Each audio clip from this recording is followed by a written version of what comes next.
This is quite a long one, this one. It's about Lee Duffy, Craig Howard and myself. We still around me and Craig Howard. I'll tell you a few more about Craig and that as well. We used to go, Craig was a really good bodybuilder. He was in the Mr.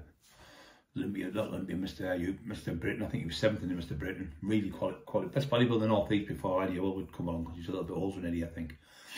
And he was up there, you know, top bodybuilder with Denny Oil. He used to compete as well, good bodybuilder.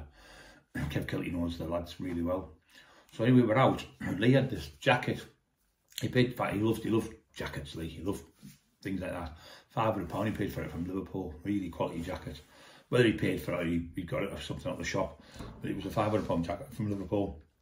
He was in jail then. He got out and he was knocking around with a few lads from Liverpool, and then he got a jacket. So he'd come home with this jacket anyway. So he ended up giving it to Craig Howard to look after. And anyway, Lee got killed, obviously, as you know. And I was with Lee and him, Craig, and Lee got killed, you know, as you know, and Craig still had his coat. So Craig became a bit of a slink, really, because when we were out, what happened is, I had the fight in Eston, and I battered the lad in Eston, didn't I, in the kebab shop, who attacked me in Red Car. You remember, and I got jailed and I got remanded. That's when I got put in Durham for 3.5 months, 1991. So Lee was on his own then. So I was in Durham and Lee was out. So he was going mad and doing all these mad things, and he got killed. So the jacket then was with Craig Howard. So I met Craig Howard when I got out of jail, because I gave him a car worth £5 grand to sell. He gave me two grand back, but he didn't give me the money until I got out. He was just in the middle of the slink.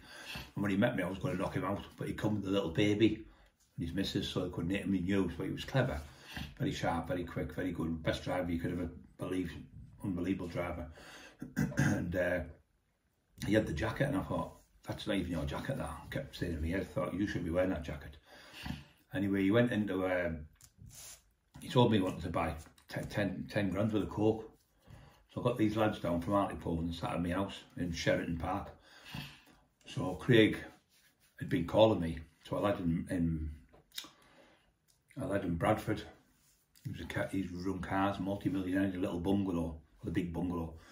And I gave a car to him, a 928 Porsche, green one, to sell for £5 grand. And he had it for about a month. And anyway, China would give him about 6 cars. And it was about £500,000. Big top of the sports car, he bumped him for the cars. So I went down to me, Bam Bam, which just passed away, another one, Lee was good friends with Bam Bam. He lived in Parliament Road. So we goes down, me, him and BJ, his brother, and my other friend.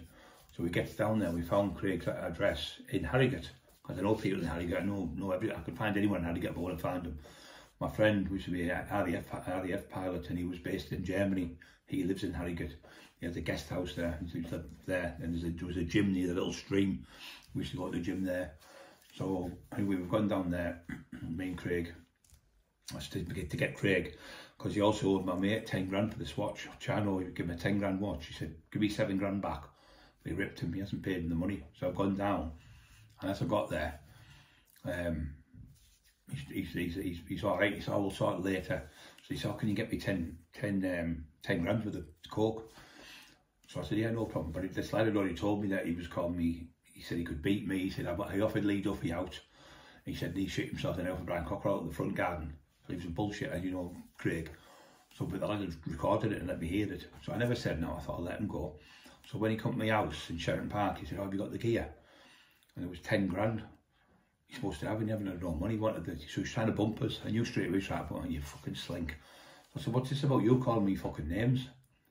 He went, what do you mean? He said, you've been calling me fucking names to such and such in Bradford. I went, oh, I never said this. And I was like, oh, you fucking did. And I knew the lad wasn't lying, because I had it on record. Anyway, he fucking tried to get past me, Craig, and I just slapped him. Didn't punch him, slapped him. And he hit him and I broke his nose. I didn't know this until years later. Telling everyone to fight me again and all this fucking shite. Anyway, I took the coat off and I thought, you don't deserve that fucking coat, it's Lee Duffy's. I put the coat to the side. Anyway, I get out. Anyway, I took the car keys off, I took his car off me. He had a Q-Reg Cosworth. So I took the car off him as well. I went, what about my car? You're getting fuck all. Slinky. I said, you ripped me off with the car for £5 grand, you only got 2 grand. You sold it for £5 grand from my leg to Darlington, told me. And then he also ripped me off with a few other little things that I found. I just let it go, and then I wasn't like Lee one night. We got some gear one night and we rocked it up. It was crack, like the big lump like that. And we'd been in one house, then we went over to another house over.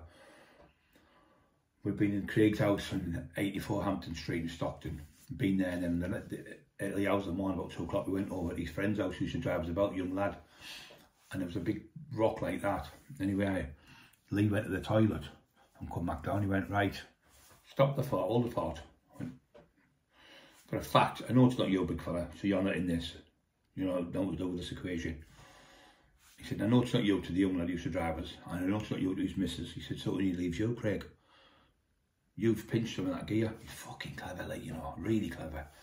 And I didn't even, we were all talking, so I said, no, he hasn't, man, he's leave him alone, fuck's sake. You're spoiling the fucking party here, we're having a laugh. No, if I'm wrong, I'll give him the money, whatever, I'll give you £500. If I'm wrong, I'll apologise, right? Get your gear off. Get your gear off. Just getting his stuff off. I haven't got it, Lee, and he's got his underwear still on, his socks. Anyway, fucking next minute, pulls his sock like that, fucking big rock, like about half the size of what we had. I don't know if he'd done it, he'd snapped it, put it down his sock. So he took his sock off anyway, it fell on the floor. I said, I fucking told you, didn't I? Went, you fucking rat. We like the way the menu, he ran out the house. Got his clothes ran out the house. He said, he just said, fuck off, go on. Lee chased him out the house. I thought, fucking hell, you pinched it off. It was our gear, it was our money who got it as well, and he stole it. But so I knew he wasn't a right one there, you know. So what happened is, in the house, when I had a bit of a fight with him, I took the coat off him. So the coat then belonged to me. I had that coat for about 20 odd more. He had it in about, when was it? 20 odd years he had the coat. Lee had it 30 odd years ago. So it was 30-year-old, this coat. And he had it in my wardrobe. And then all the time he had it in there. I put it a couple of times.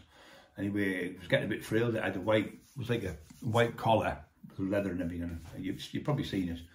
And I changed it to green because it was going a bit bitty and everything. So I got took to this woman, she's fixed it, a seamstress.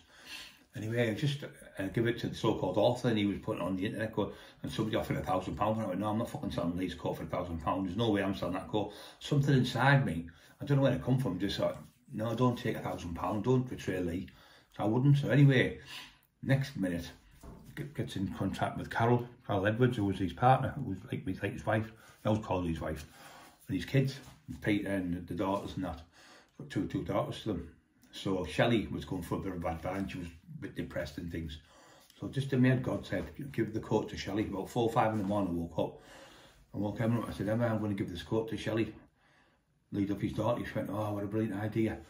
So anyway, I woke up and I said, I'm going to give it. So we phoned her up. She was all excited on the phone, and I thought, I'm doing the right thing here. And I went over, and they were there in the front, Carol and that and the daughter. I think her granddaughter might be there as well. And I got there and I could see her. She started crying, give me a cuddle and that. Big lump in my throat getting now. And I give her the coat. As soon as that coat went on that kid, I knew that was the right thing to do. I thought, £1,000 to make that kid happy. that kid hadn't seen her dad all them years, and that brought all the memories back and just give her a massive uplift. And Carol always thanks us to this day, me and Emma, for coming over that day and giving the coat to her. But yeah, it was the right thing to do. But the £1,000, the so-called author said, oh, we've got a grand of £500. I thought, what have you got to do with that coat? Why are you getting half the money?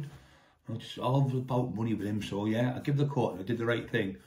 And I'll stand by it all my life. So she's got that coat now, and it went back to the family where it belonged to. Not to Craig Howard, not to so-called author, not to some nobody. It went back to the family from the dad.